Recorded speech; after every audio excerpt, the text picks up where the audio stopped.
Washington. So in August, we're hiking up there and the weather is about 35, 40 degrees and the wind speed was at least 50. So I have little videos of all of these kids that I've taken responsibility for being blown off this cliff at 50 miles an hour. So I know it has nothing to do with the real weather conversation, but that flashed into my head. So yeah, you're just the fact that you took a group of teenagers anywhere. I salute you, Jim. I salute you, because as someone that also lives with teenagers, it's precarious business. That's only because I've cracked that 60-year-old mark and I want to try to think like I'm a little teenager, or at least a teenager. I was never a little teenager. But Sarah, this spotlight is about you. So let's transfer it over to you.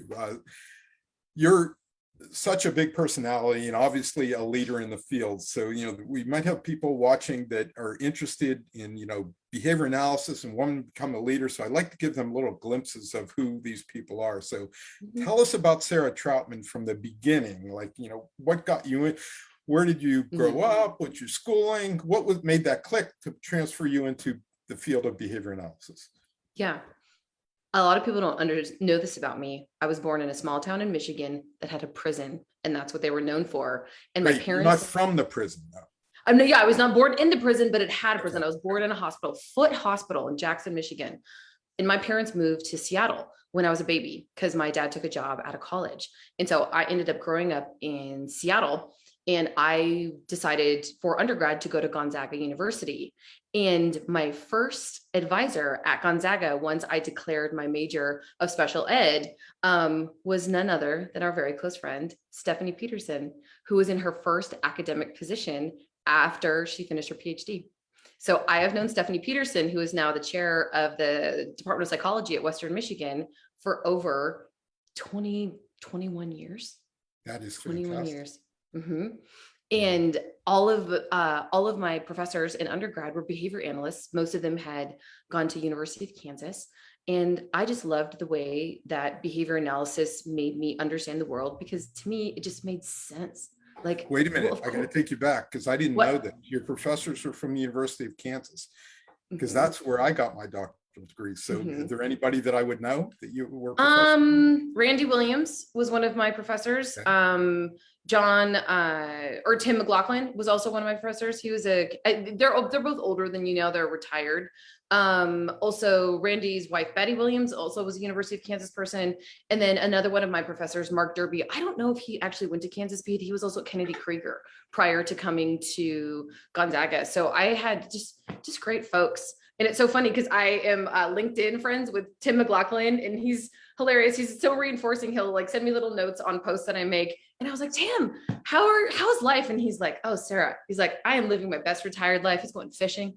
But it's been really fun for me, mostly just to kind of stay in touch with Stephanie over the years, and just to kind of see what she's been able to do in the field, and the impact she's been able to have. And I just adore her. I've adored her since I was 19. I adore her now at age 44. And so it's just, I think those kind of stories in behavior analysis are going to be less and less as our field continues to grow. And so it's nice to have, those like, hey, I knew you win. Because there's, when I got certified, which was, oh my gosh, 17 years ago, I was the 1,642nd certificate to be certified in the world. And now we have over 48,000. I mean, that's insane. What year were you certified? 2004. I wasn't certified until 2009. And at the time I got certified, I was supervising a number of people who were. So talk about the anxiety level taking that. I won't say what kind of a test I thought it was at that point, but it wasn't that easy of a test. So no, I had to go to Cal. So this is how old I am. I had to go to UC Berkeley and sit in this huge lecture hall. We had to do this on a Scantron form. And so you had one person sit at a desk, and then you had an open desk, and you had another person sit on a desk. And it, was so exhausting. I remember taking the exam, and then I went home and fell asleep for like 2 hours. I took like the longest nap of my life. You had to wait to get your results in the mail. And like, it took, I think it took me 6 or 7 weeks. Right. And so when I got my results in the mail and I passed, the first time, I remember just like, I was crying. I was so excited, but it's old school. Now it's like testing on demand, and you can get your results right away. Yes, this is back in the dark ages. It's the dark ages. But hey, you know, nowadays there's lots of ABA companies sprouting up, you know, probably for the past 5, 6 years at least. But you had started, I guess, and run a ABA company for 15 years. So this was a while ago. Tell us about that and how you came to start that.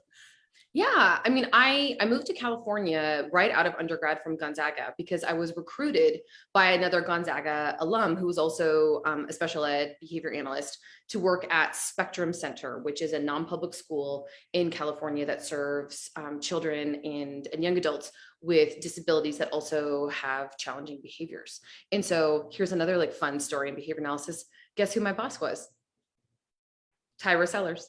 So I moved to California and I took that job at Spectrum because I adored Tyra. She's why I took that job. And now we just like are like, we can't believe this was, you know, so long ago. And guess who Tyra's boss was? Thomas Higbee, who, yes. And so that's why she ended up going to USU for her PhD, because that's Tom's program. And that's where he went after Spectrum. So it's like, again, like all this like weird intermingled stuff. And then after Spectrum Center, I worked for a group called BCRC, and this was run by two behavior analysts who were some of the founders of Northern California Association for Behavior Analysis, because California used to have two different associations. There was the Northern California Association and the Southern California Association. And that was Mark Levine and Carl Schrader. I adore them. And well, Carl has passed, but Mark Levine is still around, and I see him at conferences at Cal Ava sometimes. But I just, you know, I always kind of had the entrepreneurial bug. And there were a lot of variables that kind of converged at one time that allowed me to be able to kind of like step out into my own. And so I started my previous ABA organization, STE Consultants, also in 2004, and grew that over the 15 years that I owned it and ran it to, you know, be kind of a multi-state enterprise. And it was something that was, you know, really, really fun. And what was, I think, the most interesting to me is because I started my business prior to any healthcare insurance legislation being passed in the United States, and especially prior to California passing health insurance legislation, I was able to transition my revenue source from 50% regional center, which is funded by Landrum Act in California. There's regional centers all over the state, 50% education to almost 100% health insurance funding. And so that was not just flipping the funding, but learning the systems, understanding contract and negotiation, service delivery, medical necessity versus FAPE. And so it was a really wonderful opportunity for me to really help kind of lead the field in terms of this major transition that has now become the vast majority of funding dollars that flow through behavior analytic organizations are through commercial and Medicaid insurance. Yeah, and that was a big change and a very helpful change for a lot of our clients. But speaking about change, in what ways do you think a behavior analyst reality has changed over the past decade or so? Because to me, it seems like it's changed a lot. It has changed a lot. And so kind of here's where we're at. I was certificate number 1,642. As of July, the BACB stated that there were over 48,000 BCBAs throughout the world. There's over 100,000 registered behavior technicians. When I started out, an RBT that didn't even exist. Right. And so I think the great thing about having autism health insurance mandates has been the medical necessity piece, right? Like medical necessity is restorative. It's a ceiling. How can we help people maximize their lives, maximize their abilities, maximize their skills, versus FAPE, which is the floor, which is simply like, how can we help you access the education? And I think the kind of, term that people have always heard at IEPs is like, we don't have to give you the Cadillac. We're going to give you the Hyundai. And I'm like, honestly, that's just really mean to Hyundai. And like, no parent wants to hear that. So medical necessity and health insurance allowed folks with autism diagnoses to access services that may have been shut out before. And as these were subsequently passed in every state, which of course it has, Tennessee was the last state to pass an autism health insurance mandate, this created incredible access for persons with autism. What this also created in our field is incredible demand.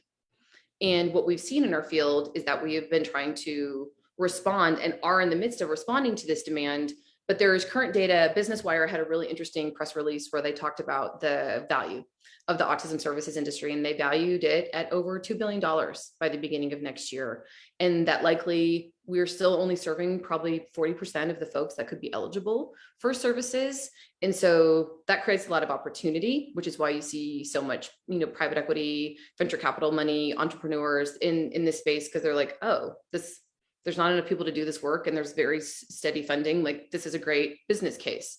But I think it's also created a lot of strain and stress on terms of the organizations and the systems that support training folks in behavior analysis. And so the BACB, of course, has like an incredible burden to bear in terms of like, how do we continue to help the field move forward? Our credential, our certification is not autism specific. It is a general certification. Do we look at adding a subspecialty that mirrors something that you would see in the medical field eventually? Maybe. How do we also add skill sets into our training programs at organizations or in graduate school that also really encompass the vast complexity of working within the medical system? And I think that's where I think for so many behavior analysts, their job has really changed. We are asking behavior analysts to work in a system for which we have not provided them the adequate training to be competent in the system. I believe that we have overemphasized clinical skills and underemphasized everything else. And so we have so many young practitioners that are coming into this field. They are so excited to participate. They've got their, certification, and they're here. And the skills they need to actually be happy, healthy, and productive are here.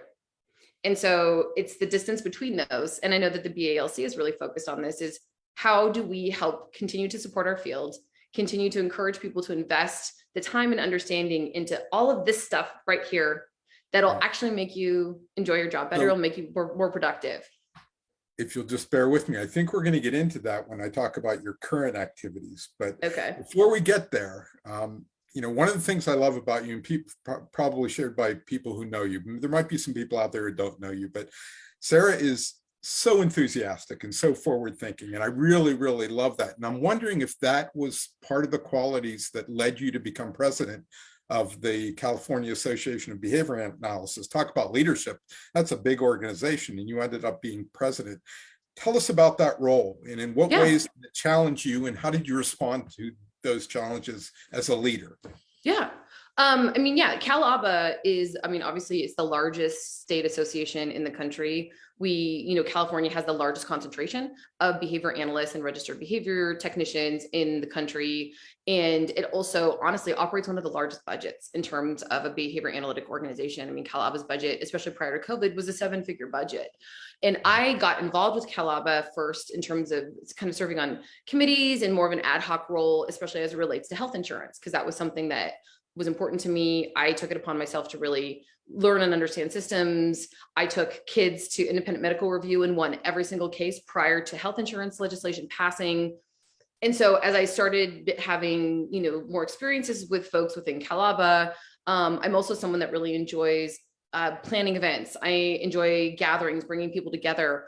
I ended up first taking on a role as the Northern California liaison, but later as the conference chair elect. And I think that's really where I was able to bring about a lot of like innovative ideas. I was the one that brought CalABA into the app world. We were the first conference in behavior analysis to have an app. We were the first one to use a totally different type of, kind of online event planning system. We have really tried to, be continually innovative in our conference, because CalABA it's the second largest conference in behavior analysis in terms of number of attendees. The only larger conference is ABA Eyes conference. And if I have my way about it, we'll beat them too, because I'm competitive. And so it was kind of a natural progression, having served within the CalABA board for a number of years, to really take on that president's role. And I think part of the reason that I was well suited to it, and I think part of the reason that people wanted me to take it on, is I sit kind of in a generational middle. And there are so many folks that have, dedicated their lives to behavior analysis and kind of grew up in a very different way, that are, in the 50s and 60s. And many of these people, you went to school with many of these people, Jim. But we have this tidal wave of younger folks that are coming into the industry that don't have those same experiences, that maybe don't value the same things that the older generation has really kind of valued. And I think where I am skilled is how can I find the middle ground between those? How can I push innovation and excitement and engagement to get the younger folks involved? But how can it always be with a lens of how is this going to be helpful to the field? How is this going to help people to do great work? How is this going to continue to kind of forward and occasion the conversations that we need to have? And that was really fun at Cal Alba to be able to do that. And I believe that I did it well. And I loved it. I've been a California resident for over 20 years. There's so many exciting things happening, but I think that we knew that we could be an example of how can we start to bridge these conversations with these kind of different generations, and understanding that in order for our field to continue to really grow and move together, we have to work together. And there's more similarities between us than differences. We just have to be mindful and thoughtful and purposeful in terms of how we make those connections. Great. So I guess we should move into, you're the co-founder of Defy. Now, I had no idea what Defy was. I have a little bit better idea right now, but I'm curious, why call the organization Defy, and how did it begin? What's its goals and philosophy? Tell us about Defy. Yeah. So in like the second act of my career, since I sold STE Consultants to Katie Behavioral Health in 2019, I've done a lot of consulting for organizations. I've been just trying to kind of figure out well, gosh, who do I want to be in this part of my life? I feel like I have a lot of energy and I care a lot about this field, but I don't want to be a service provider anymore. I feel like I've been there and done that. How can I contribute? And Carol Bell, who is my Defy co-founder, is a really young behavior analyst. And so she's, been certified, I think, for less than 2 years. So she is the majority of the field, right? I mean, we know this data, almost, over 50% of our field has been certified. Yeah, I sometimes worry. It took me about 6 years. So does that say anything about me? If people can get through in 2, it was much different back then, though. My days were 12-hour days at the University of Kansas. So, but it wasn't mostly focused clinically or toward autism. It was much broader back then. Yeah. And also we know the data that most folks are working in autism practices simply because that's where jobs are. Are there tons of other applications of behavior analysis? Well, yeah.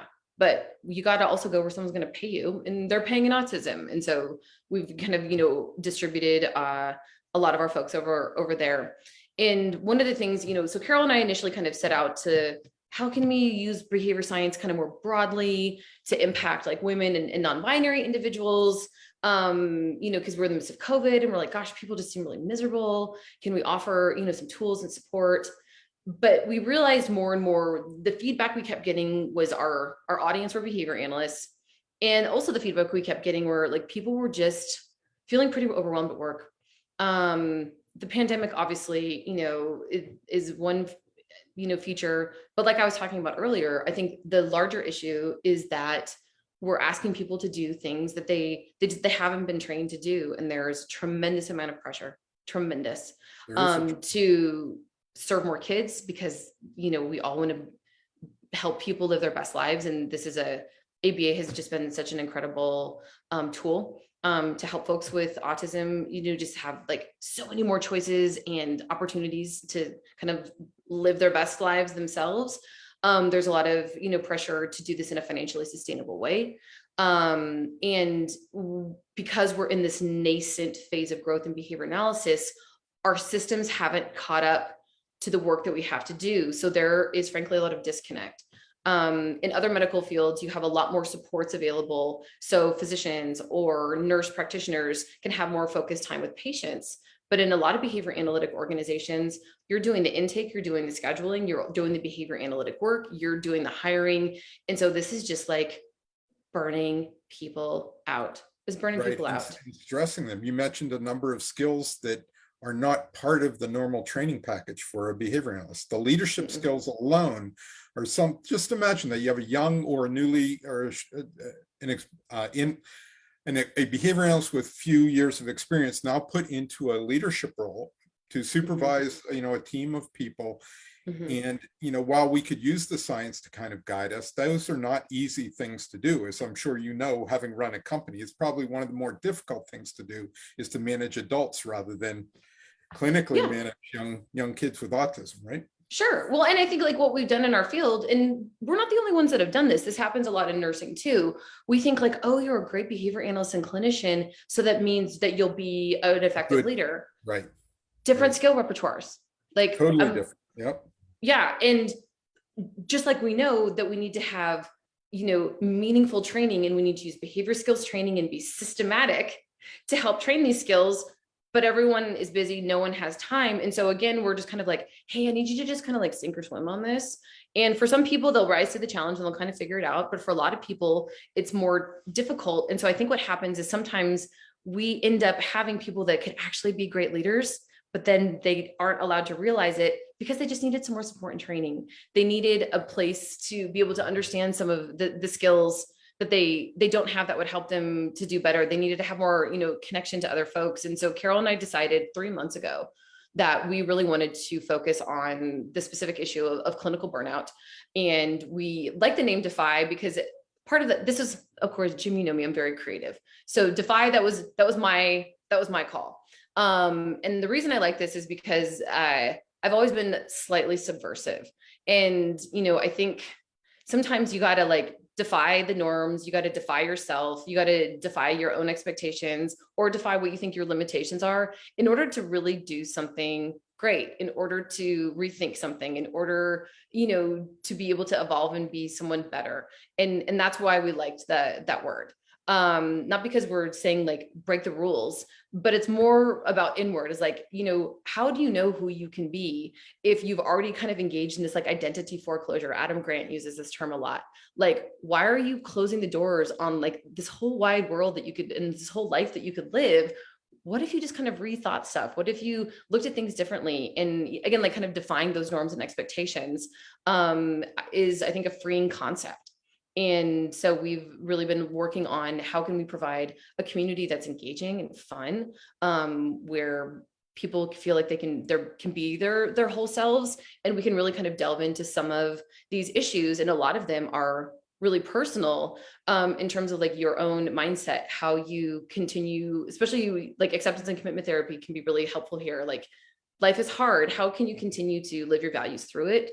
How can you continue to live a wide life in the midst of the things that are happening to you? How can you continue to increase your competencies and the things that will allow you to do better at work? And those, again, are a lot of skills that have nothing to do with clinical work. And so these are the kind of conversations, these are the kind of events that we're holding because we want people to be happy, healthy, and productive.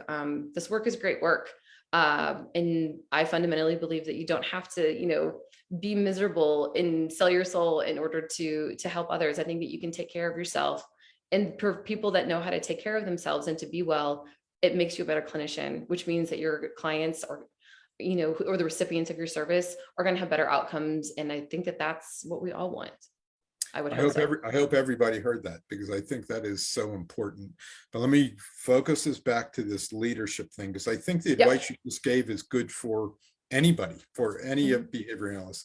But think specifically about a leader. Like, what is the best advice you can give to behavior analysts who hope to become leaders in their field? And you have done such an amazing job. You should be proud of that you're at this point in your life. So I'm sure everybody's wanting to hear what you're going to tell them.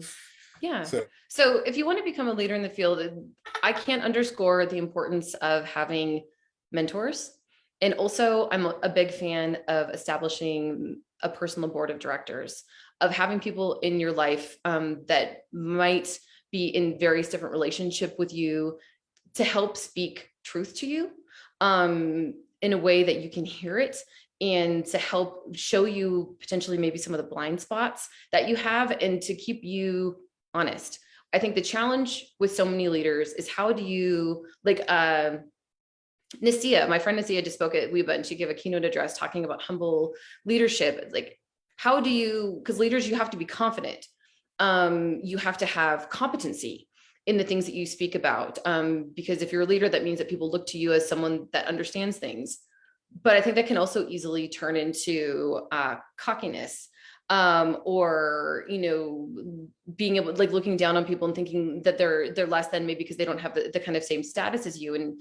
And what I've found in terms of my own leadership journey is having mentors, especially in the field that are, this field, that have, helped create opportunities for me, listened to me, provided me with honest feedback, and then also having that personal board of directors for people that have maybe kind of different kind of relationship with me to help me develop as a human, and having those in tandem and really having a focus on like, what's the impact that I want to have?